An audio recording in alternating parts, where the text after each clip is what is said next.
Boris Johnson has made a return at the 11th hour to urge voters to vote Conservative. Yes, the former Prime Minister was met with cheers at a Conservative Party rally yesterday, but not all of his party are as hopeful. Former Home Secretary Suella Braverman says it's over for the Tories and they should prepare for the reality of opposition. Well, let's discuss this further with local government editor of Conservative Home, Harry Phibbs, who joins us now. Harry, it's interesting, isn't it, rolling out Boris Johnson at the last minute? Why do you think he did it now? Well, I think that there's a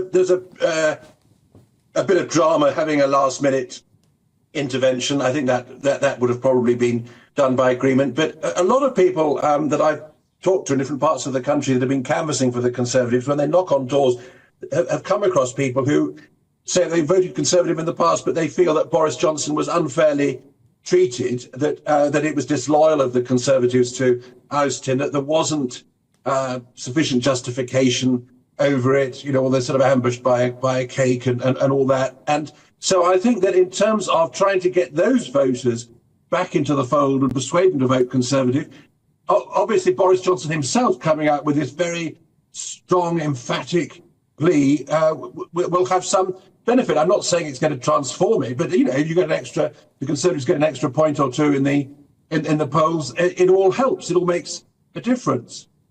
Perhaps, although, of course, there's maybe a reason that the Prime Minister didn't want to bring out Boris Johnson until this last minute, literally the night before the vote. Is it because Boris Johnson particularly isn't all that popular in the country? In fact, it's hard to think of a single politician alive today who is reasonably popular in the country. This is a particularly dark time for our politics. Yes, and I think that makes Boris, his qualities contrast very strongly, don't they? Of optimism, of good humour, self-confidence, resilience. I think it's also why Nigel Farage has had a big impact in terms of being a charismatic politician. That if you get Keir Starmer and Rishi Sunak coming across as offering alternative brands of technocratic managerialism, that isn't particularly emotionally uplifting. So I think it's a shrewd move of the Conservative. Of course, he's a divisive figure, Boris Johnson. Of course, a lot of people are hostile towards him. But I think in terms of reconnecting with disillusioned Conservatives, I think there's a chunk of them that he will have managed to do that with, and I think that will be of some benefit to them. Of course, it may be that Boris Johnson didn't want to help Rishi Sunak up to this point. As you mentioned at the start, there was quite a lot of beef potentially between the two. Rishi Sunak accused of stabbing him in the back a couple of times. It could be that Boris Johnson, seeing the polls, thought, you know what, I've got to show my loyalty to the Conservative Party and at least help right before people go to the ballot. Yes, and of course, after Liz Truss went, there was, if you remember, for a time it looked quite likely that Boris Johnson was going to make a comeback, and he sort of flew in and basically offered his services, and even then felt that there wasn't enough support in terms of Conservative MPs rallying round him for it to be a viable proposition. So that, there must be some element of him thinking, you did have your chance, and I gave you another chance, and you've spurned me. But one would hope that there's also a belief in certain causes, a belief in Brexit. Obviously, is strong for him. A belief in wanting the Ukrainians to defeat Putin. Want a belief in freedom and free enterprise, and that therefore it would be a bit petty for him to just purely be thinking, "Oh, we'll serve you right."